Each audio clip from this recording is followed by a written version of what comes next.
tous et bienvenue dans cette nouvelle présentation de réplique. Aujourd'hui, on s'attaque au M870 de chez Syma. Donc cette version, c'est exactement la CM351.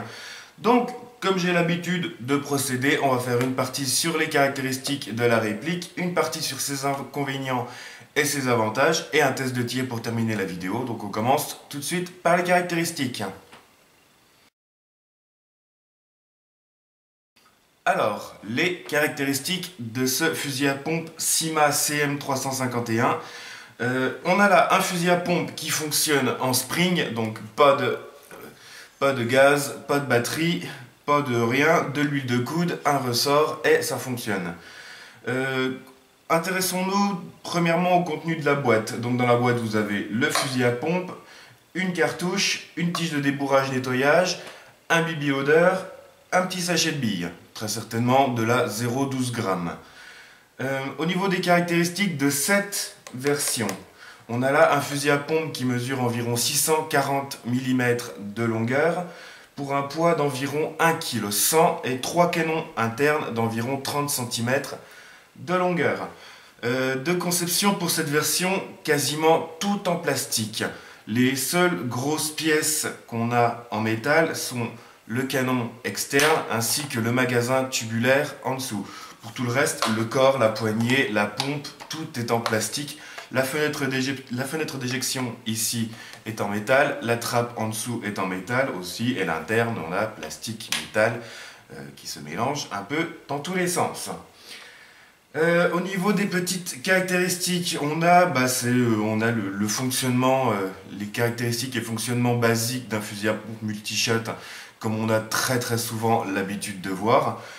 Une sécurité, le bouton ici au niveau du pontet, c'est-à-dire que dans cette position, la détente est libre et le tir est possible. On le pousse par l'autre côté ici et ça bloque totalement la détente. Voilà. On a le bouton qui se trouve ici, comme toujours, à tirer vers l'arrière pour ouvrir la trappe, pour y insérer une cartouche.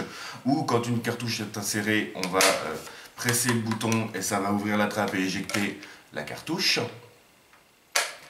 Voilà. On a deux attaches sangles. Le premier se trouve ici à l'avant du magasin tubulaire. Le deuxième se trouve ici sous la poignée. C'est des grosses attaches sangles qui semblent bien costauds en métal, donc c'est pas mal.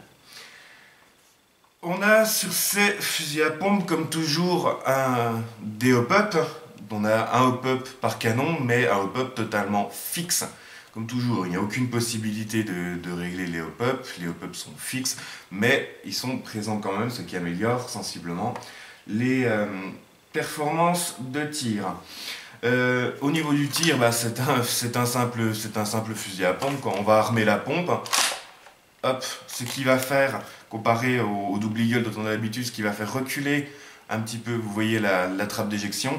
Elle recule pas à fond, mais elle est présente, elle recule quand même un petit peu, ce qui ajoute un petit point de réalisme au fusil à pompe. Une fois qu'on va ramener la pompe, ça va chambrer une bille dans chaque canon, et quand on va tirer, hop, les 3 billes vont être expulsées tout simplement. Donc chaque cartouche, comme toujours, contient 30 billes, et donc chaque cartouche vous offre une autonomie de 10 tirs. Au niveau des capacités de tir, comme très souvent ce genre de fusil à pompe, vous pouvez maintenir la détente enfoncée et actionner la pompe à répétition sans avoir besoin de represser la détente à chaque fois. Ça améliore, on va dire, la cadence de tir, mais je ne suis pas sûr que ce soit très bon pour la mécanique interne parce que ça la met un peu à rude épreuve. Il va falloir préférer armer la pompe et tirer à chaque fois, quoi. Pas ce genre de procédé, à mon avis, il faut quand même éviter. Ça ne vous apporte pas grand chose et ça risque de péter la mécanique. Ensuite, au niveau de sa puissance, là la puissance, on est comme toujours dans les fusils à pompe Spring, que ce soit Marui ou Double Eagle. On a une puissance qui est très basse, à mesurer toujours avec une seule bille par cartouche, parce que si vous tirez les 3 en même temps, ça risque de faire bugger le chrony. On a une puissance à la 0,20 g d'environ entre 280 et 300 fps, ce qui pour du jeu en CQB à courte distance est parfait.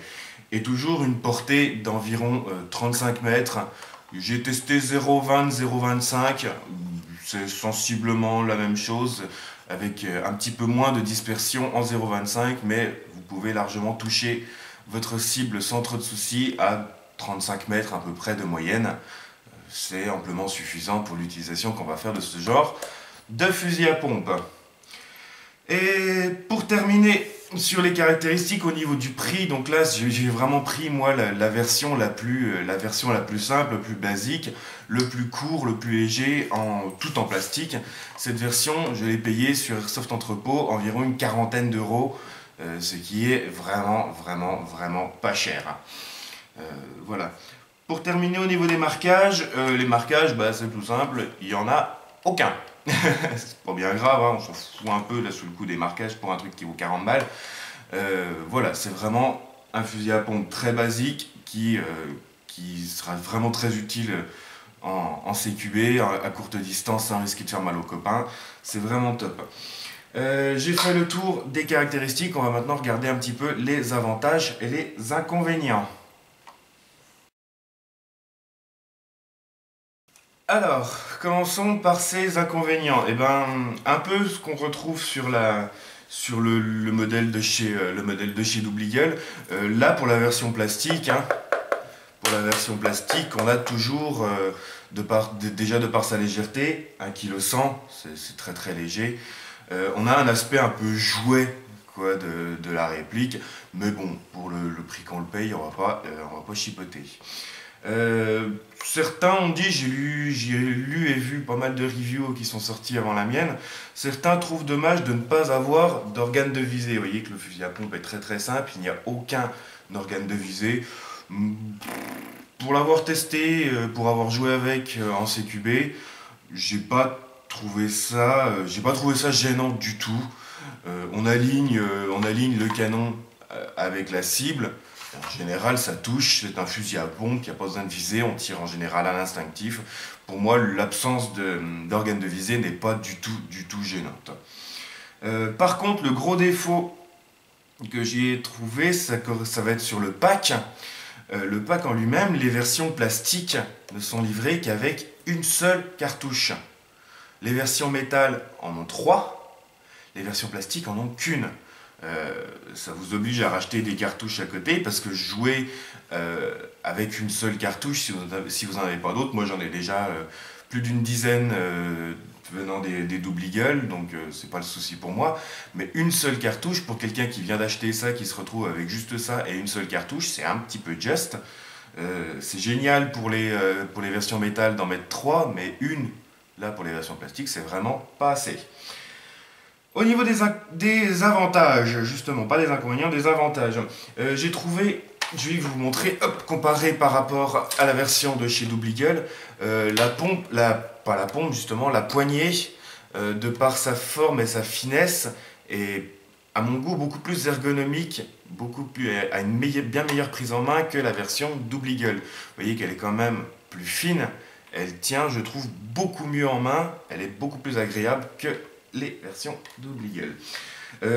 Ensuite, c'est léger, c'est pas cher, vous pouvez le foutre dans le dos, dans un fourreau, vous le sentirez à peine dans le dos.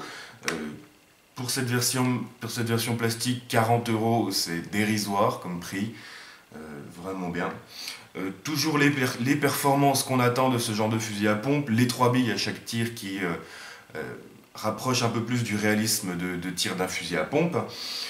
Les 35-40 mètres de portée efficace, j'ai testé surtout en 0,25 grammes. La puissance basse pour pouvoir faire des trous dans les copains, vraiment un compagnon de CQB très agréable à utiliser. Les cartouches qui sont compatibles avec les standards qu'on a l'habitude d'utiliser, c'est-à-dire les Double Eagle et les Tokyo Marui. Vous verrez dans le test de tir que j'ai testé aussi une cartouche ASG qui m'a causé un petit souci, mais ça peut marcher aussi. Mais principalement, les Double Eagle et les Marui sont parfaitement compatibles. Déjà, ensuite, au niveau du look et de l'ajout de la trappe d'éjection qui bouge, un petit peu plus réaliste que l'équivalent de chez Double Eagle. Au niveau du look, on a quand même là quelque chose qui est plus proche d'un fusil à pompe qu'on est habitué à voir. C'est un petit peu plus réaliste. Voilà. Pour terminer, vraiment le gros avantage que j'ai pu trouver, pas forcément sur ce modèle, mais dans la gamme qui est sortie, ça va être la diversité. Déjà, dans les modèles, on a basiquement 3 modèles. La version courte, la version avec crosse pliable et la version avec crosse pleine. Et ensuite, la version avec crosse pleine et crosse pliable sont déclinées en version canon court, comme celui-là, et canon long. Déjà, ça fait déjà pas mal de choses. Et, pour terminer, chaque modèle de fusil à pompe est décliné en version corps plastique, comme celui-là, plastique, et version corps métal. Ce qui fait en tout 10 fusils à pompe qui sont sortis. 10 versions différentes d'un même fusil à pompe qui sont sorties. Ça permet vraiment en fait de satisfaire les goûts et les couleurs de chaque joueur. Chaque personne pourra trouver son petit préféré dans le lot et s'acheter vraiment un fusil à pompe qui lui plaît. Et ça, c'est vraiment top. Pour les prix aussi, de 40 € pour la version la plus basique, à 90 pour la version la plus élaborée, je ne sais plus exactement lequel c'est. C'est soit le cross pliable, le canon long métal ou cross pleine, canon long métal qui doit être le plus cher. Mais on reste un fusil à pompe qui vaut maximum 90 €, c'est quand même pas très très cher. Donc 40 €, de 40 € à 90 €, 10 versions différentes, ça c'est vraiment le top, quoi. Ça permet d'avoir un choix un peu plus divers quand on va faire son achat et de vraiment prendre le modèle qui nous plaît, quoi. Et ça c'est vraiment super. J'ai fait le tour des inconvénients et des avantages. On va faire un petit test de tir pour terminer cette vidéo.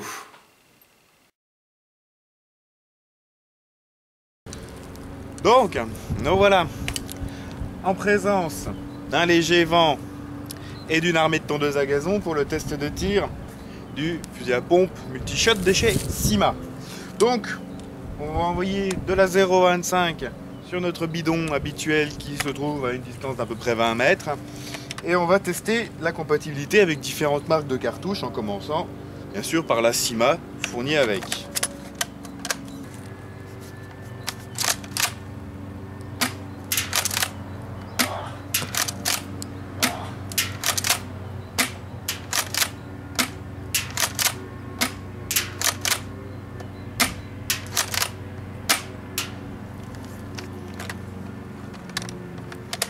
Voilà.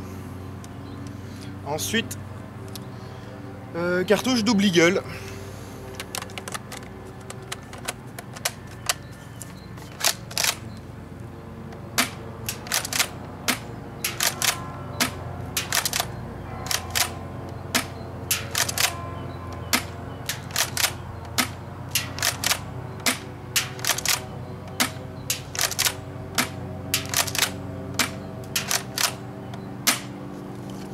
Nickel. Ensuite, cartouche Tokyo Marui.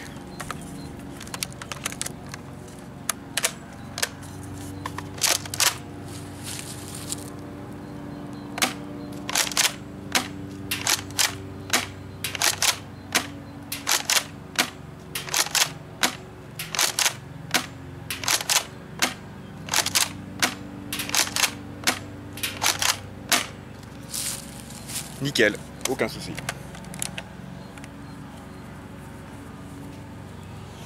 Pour terminer, cartouche ASG marquée 1x30 qui souvent donne un peu des petits soucis au multi-shot.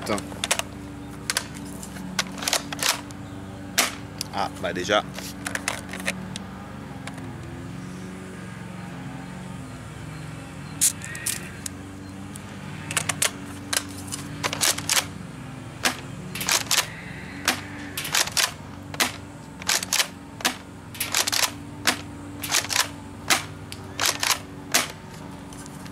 Quelques petits ratés. Quand elles sont graillées à fond, en fait, elles ont du mal à chambrer les billes. Une fois qu'il y en a quelques-unes qui sont parties, ça a l'air de marcher, mais bon. Quelques ratés quand même avec les ASG. Donc voilà, j'en ai maintenant terminé avec la vidéo de présentation de ce M870 de chez Syma. Pour terminer, comme toujours avec mon petit avis personnel, ce sera un peu comme pour tous les fusils à pompe multi-shot bas de gamme de ce genre, on va dire. C'est une réplique qui est vraiment top pour une utilisation en CQB ou pour vraiment avoir un backup de secours qui coûte pas très cher et qui se transporte assez facilement. C'est, comme je vous dis, pas cher, c'est fiable, ça touche son bonhomme de suffisamment loin pour une utilisation en CQB. Et voilà, ça tape pas fort, ça risque pas de faire mal aux copains, et c'est vraiment top, quoi, il n'y a rien d'autre à dire. En plus, avec la diversité qu'on a de ces modèles, il y a vraiment de quoi satisfaire un peu tous les goûts, toutes les couleurs, et ça, c'est vraiment très appréciable. Voilà, j'en ai maintenant terminé avec cette vidéo. Je vous remercie d'avoir regardé. Si vous avez des questions, des remarques, n'hésitez pas à le faire dans l'espace commentaire. N'hésitez pas à liker, à partager la vidéo et à vous abonner à ma chaîne si ce n'est pas déjà fait. Sur ce, je vous dis merci d'avoir regardé. Salut, airsoftez bien et à la prochaine!